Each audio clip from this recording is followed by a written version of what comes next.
In a moment that defied the long-standing traditions of secrecy and silence often associated with religious institutions, a bold decision was made to embrace transparency in a deeply personal way. When illness struck, the usual protocols of guarded statements and vague updates were set aside in favor of something remarkably human: honesty. The world was no longer left to speculate or rely on whispers from unnamed sources. Instead, updates were delivered daily, detailing not only the condition but the steps being taken, the progress being made, and the reality of the situation as it unfolded. This move was nothing short of revolutionary. For centuries, such organizations have maintained a strict silence on internal matters, especially those involving the health or vulnerability of their highest figures.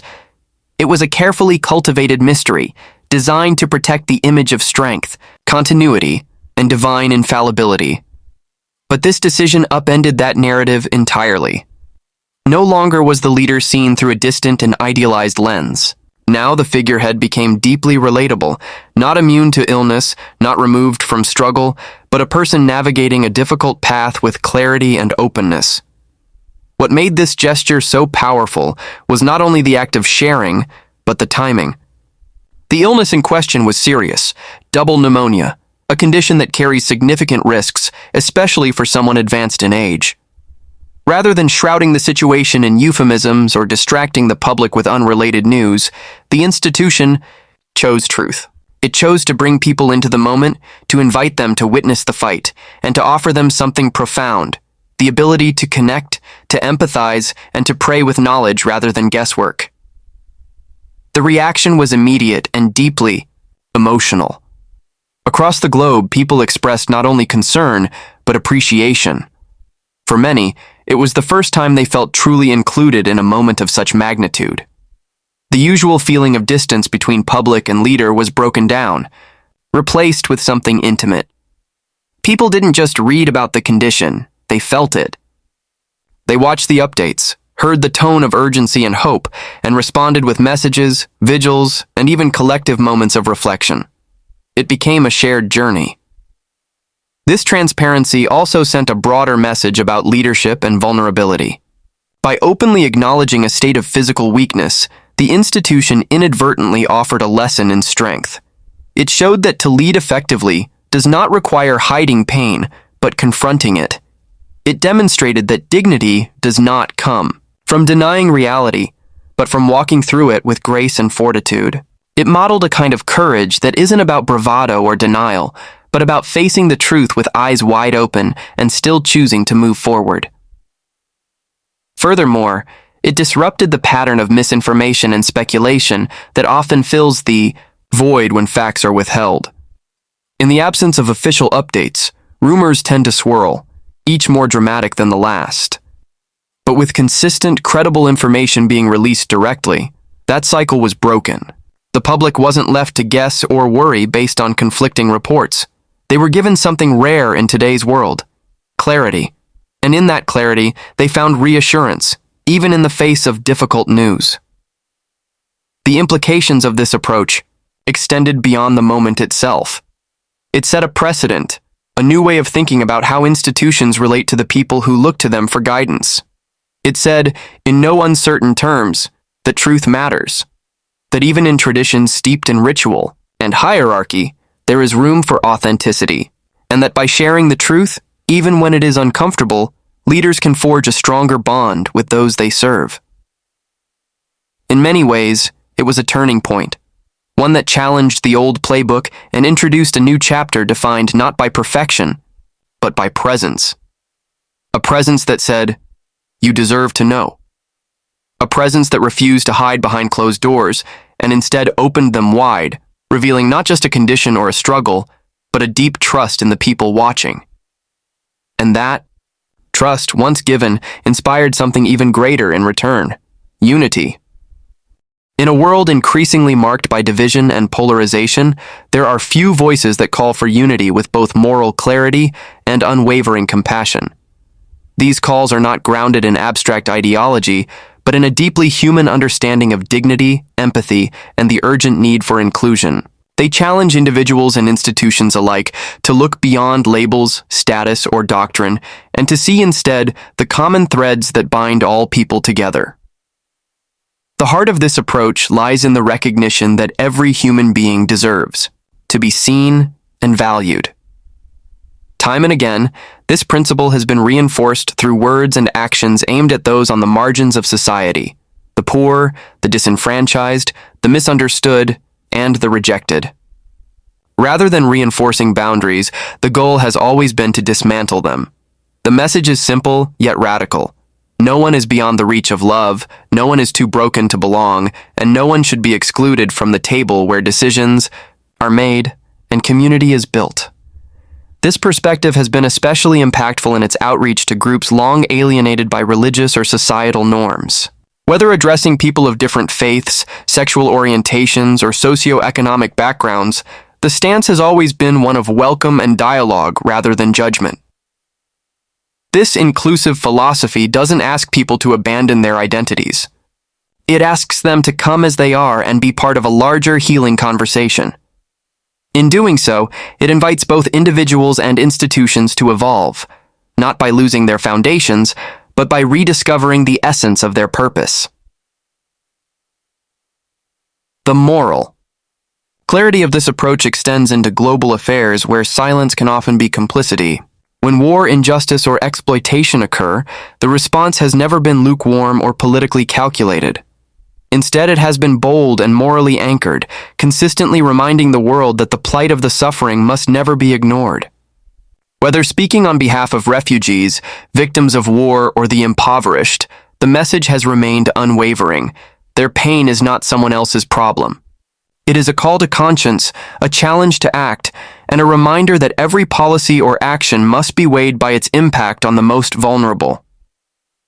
Moreover, there is a deep and consistent effort to reframe power, not as a tool of dominance, but as a responsibility to serve. This principle is especially clear in how leadership is approached, not as a position to be defended, but as a platform from which to uplift others. True authority, in this vision, is measured not by control or influence, but by the capacity to listen, to learn, and to respond with humility. It is a reminder that the highest form of leadership is found in service, not in prestige. The commitment to interfaith dialogue stands as another cornerstone of this mission.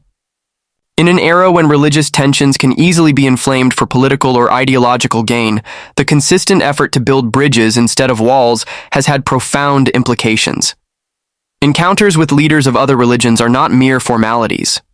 They are genuine attempts to understand and to be understood. These efforts have helped ease long-standing hostilities, fostered mutual respect, and shown that spirituality can be a force for peace rather than division. This ethos also places strong emphasis on environmental stewardship, not as a trend but as a moral duty. The belief that the earth is a shared home, entrusted to all and endangered by few, has galvanized a renewed sense of global responsibility. The concern for creation is not limited to policy, but is rooted in the belief that the way we treat the planet is a reflection of how we treat each other. Environmental degradation and human suffering are inseparable, and the response must be holistic, inclusive, and just. The central theme throughout all of this is tenderness, a word rarely associated with institutions of power yet essential to this vision. Tenderness is not weakness, it is strength clothed in gentleness. It is the deliberate choice to respond to pain with compassion, to meet hostility with patience, and to replace condemnation with understanding. It is the thread that weaves through every act of inclusion, every stance for justice, and every outreach to those forgotten. Such a worldview is not merely inspirational, it is transformational. It redefines what it means to belong, what it means to lead, and what it means to be human. It tells the world that love, far from being an abstract ideal, is the most powerful force for change. And it invites each person not to admire from afar, but to participate, to reflect that same light in their own way. Institutions that hold deep historical and spiritual authority often carry with them a weight of tradition that resists change. Over time, structures can become so rigid that they stop serving the very people they were designed to guide. Within such organizations, the hierarchy can develop an insular culture, one that prioritizes protocol over purpose, status over service, and routine over renewal. In this environment, criticism is rare and self-examination even rarer.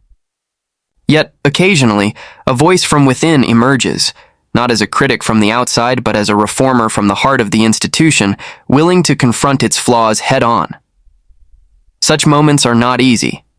Pointing out dysfunction in a system revered by millions demands not only courage, but profound love for what the institution is meant to represent.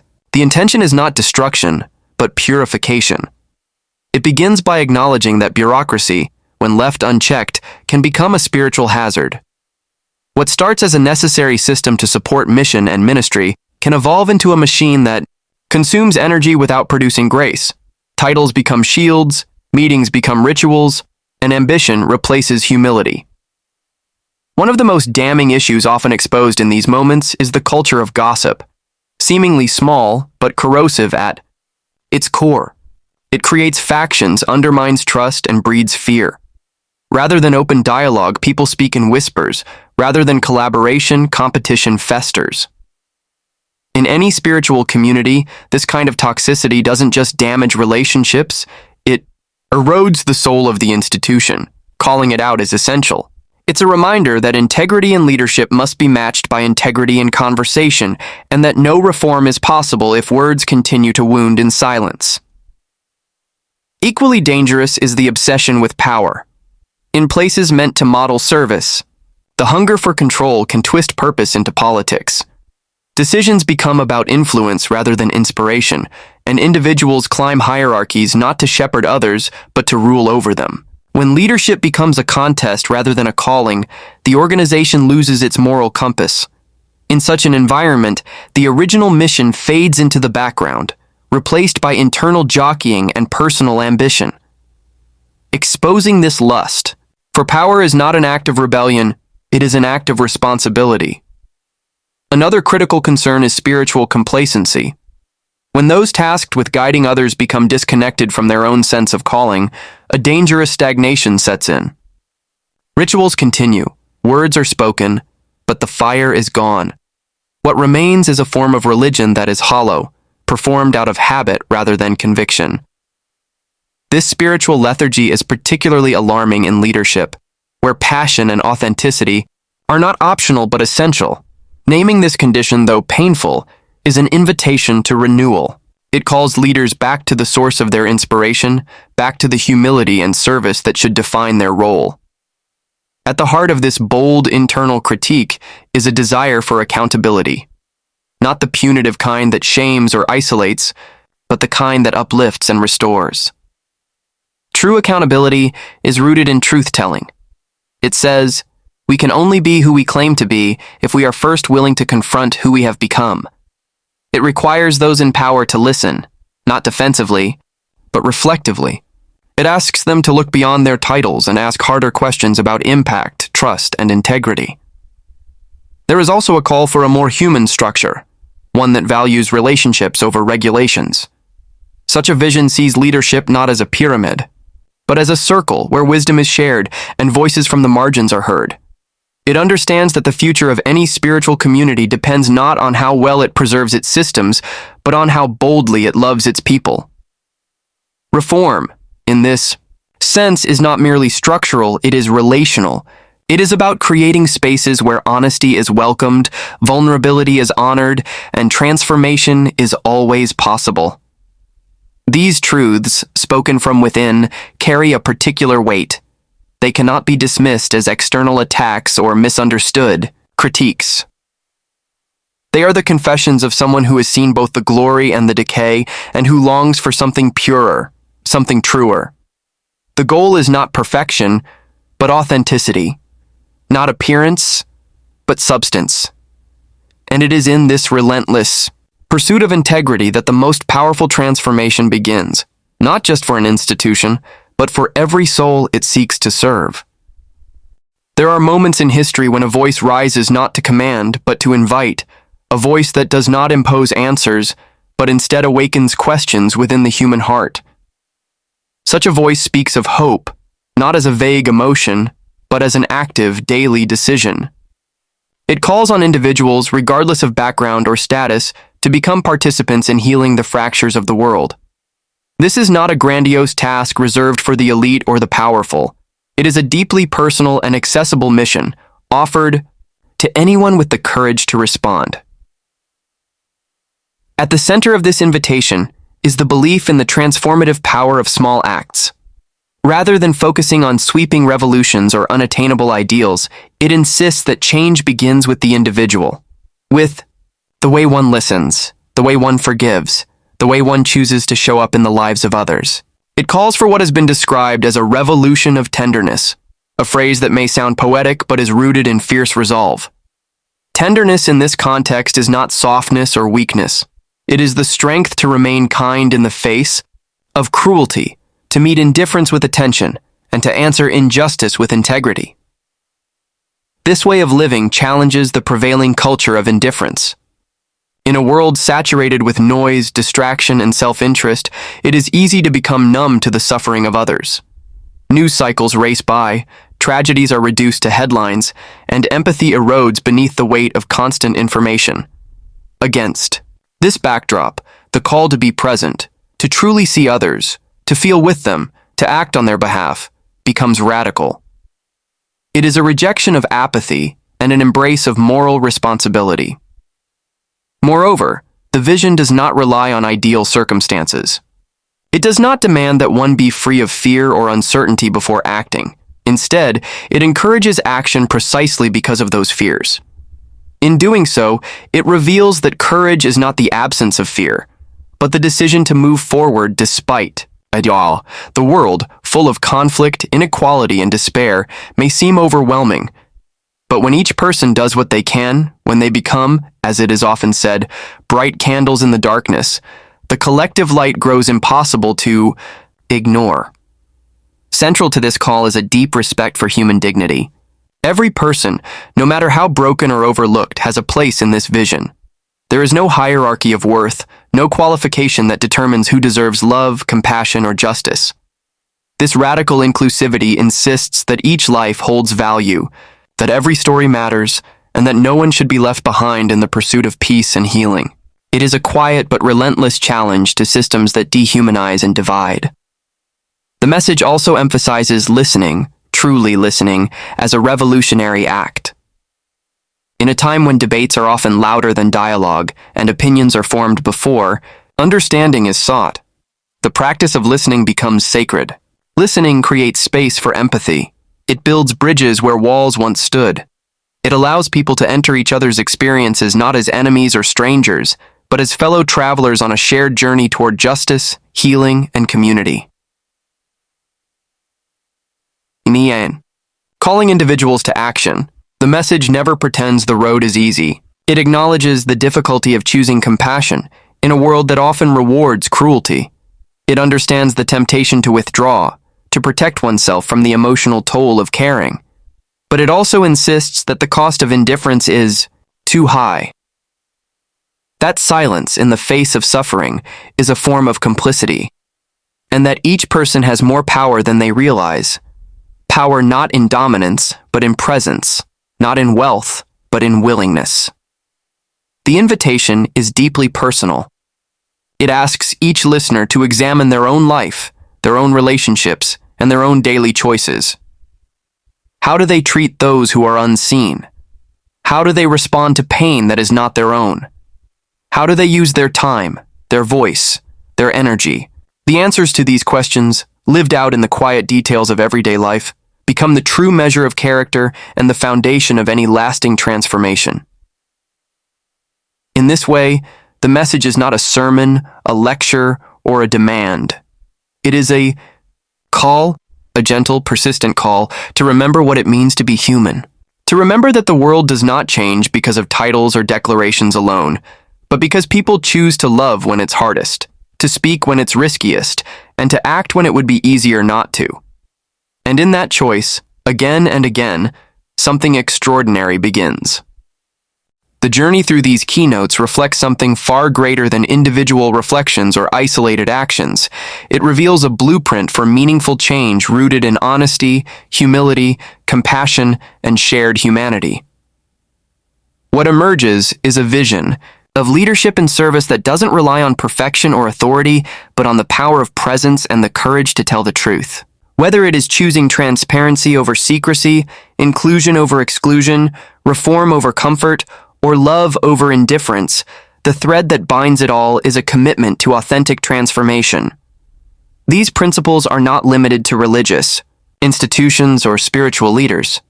They speak directly to every person in every walk of life, challenging each of us to live more intentionally. In an age where image often overshadows substance and connection is reduced to algorithms, these ideas serve as a moral compass, a reminder that values like integrity, kindness, and empathy are not outdated relics, but essential tools for building a just and compassionate world. Transparency shows us the power of vulnerability, not as a weakness to be hidden, but as a strength that invites trust and solidarity. Inclusion reminds us that our greatest strength lies in diversity and our willingness to see the divine spark in every person. Self-critique urges us not to fear our flaws, but to confront them with honesty, allowing growth and healing to take root. And the call to action demands more than admiration. It calls for participation, inviting each of us to become active agents of light in a world that too often drifts into shadows. None of this is easy. It requires daily choices to step out of comfort and into courage.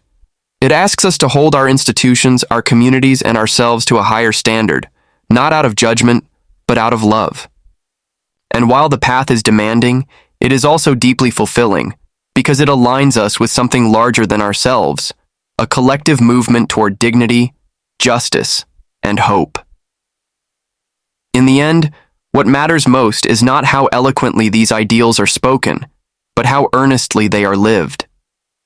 Each act of kindness, each moment of listening, each step toward honesty becomes a ripple in a much larger wave of transformation.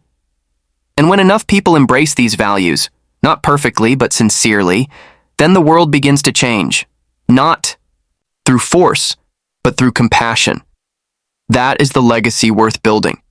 That is the truth worth following. And that is the future still waiting to be created. One decision, one voice, one heart.